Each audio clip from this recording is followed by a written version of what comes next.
For decades now, the world has been telling itself the same comforting story. We're finally moving away from China.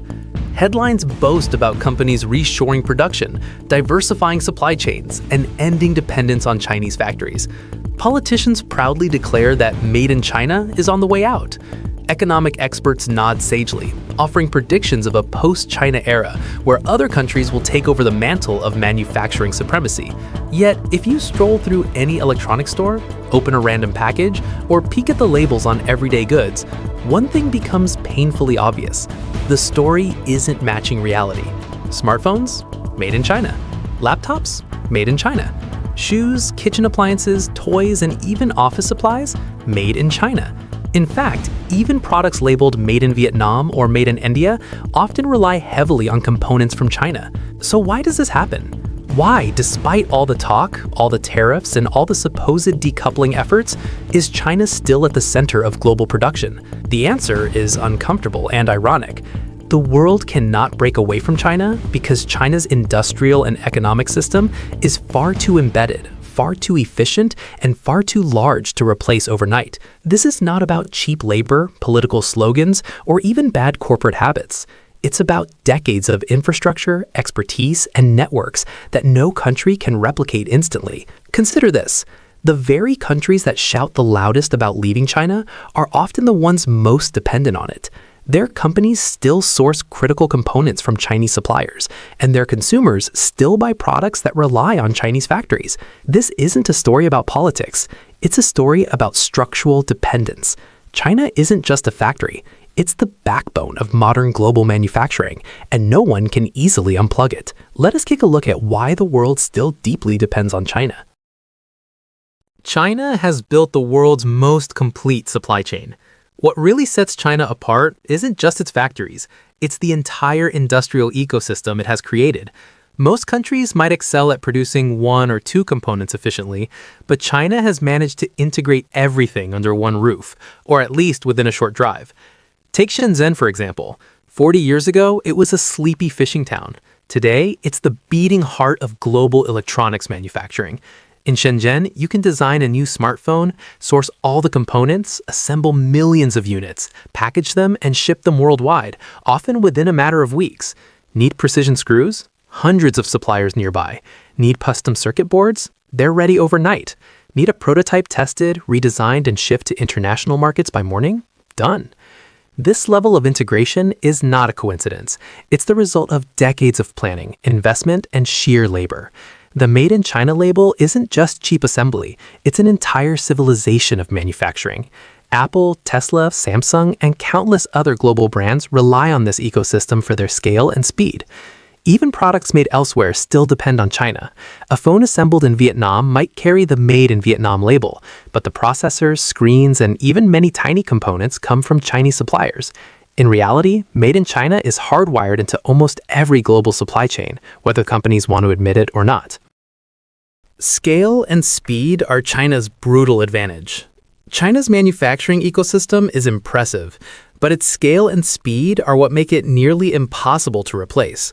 China doesn't just produce goods, it produces them by the tens of millions, often on impossible timelines.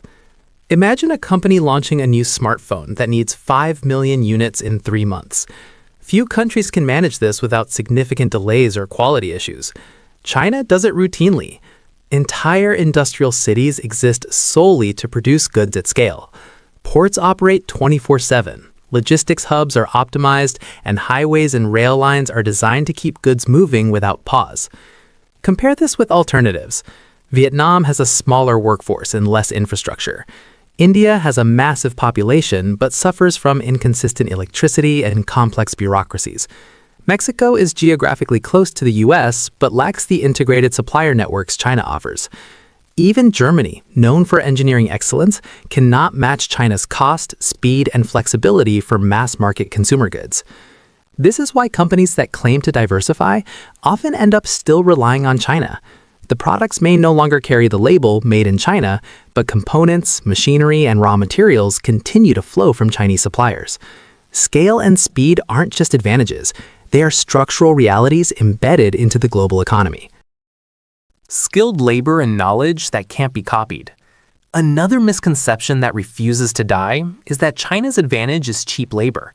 This may have been true in the 1980s and 1990s, but today it's laughably outdated. Wages in China's coastal regions have risen significantly, sometimes surpassing neighboring countries, yet production continues there. Why? Because China's workforce is experienced, skilled, and highly efficient. Over decades, China didn't just train workers to follow instructions. It developed a system where engineers and technicians operate directly on the factory floor, solving problems in real time. Managers know how to scale production quickly. This cumulative knowledge, built over 30-40 years, is priceless. Consider Tesla's Gigafactory in Shanghai. It isn't located there because of cheap labor. It's there for speed, efficiency, and expertise. Many companies that attempted to move production to countries like Vietnam or India discovered that inexperienced supply chains led to delays, higher defect rates, and increased costs. What seems cheaper on paper often ends up being far more expensive in practice.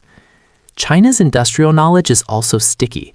Workers trained in one factory often move to another, spreading skills across regions and making it almost impossible for other countries to replicate the expertise quickly. This is why companies like Apple, Samsung, and Tesla continue to rely on Chinese talent, even while publicly discussing diversification. Moving out is expensive, complicated, and risky. Even if a company wanted to leave, relocating production is not as simple as packing up machines and moving them elsewhere. On paper, alternatives like Vietnam, India, or Mexico look appealing: lower wages, tax incentives, and government support. In reality, the costs of moving production quickly pile up. Production delays, lower yields, defective products, and longer supply chains can turn a cheaper option into a nightmare. The COVID-19 pandemic illustrated this perfectly. Factories around the world struggled to restart production, while China's factories recovered more quickly. Ports reopened, workers returned, and shipments surged. China's ability to bounce back quickly reinforced the very dependence companies were trying to escape. Even trade wars didn't break the bond. Tariffs temporarily disrupted imports, but companies simply rerouted supply chains. Components still flowed from China, and global production continued almost uninterrupted. In many cases, attempts to leave only shifted dependence, rather than eliminating it. China's combination of infrastructure, logistics, and industrial know-how makes moving out expensive, risky, and often counterproductive. That's why even after years of talk about decoupling, China's manufacturing dominance persists. China's also the world's largest market. Finally, there's a factor few people talk about. China's not just the world's factory, it's also one of its largest consumer markets. Hundreds of millions of middle-class consumers live in China, creating enormous demand for everything from smartphones to luxury cars to designer handbags. Tesla builds cars in Shanghai because Chinese consumers buy them. Apple designs products with Chinese buyers in mind. Luxury brands like Louis Vuitton and Gucci rely heavily on Chinese sales for revenue.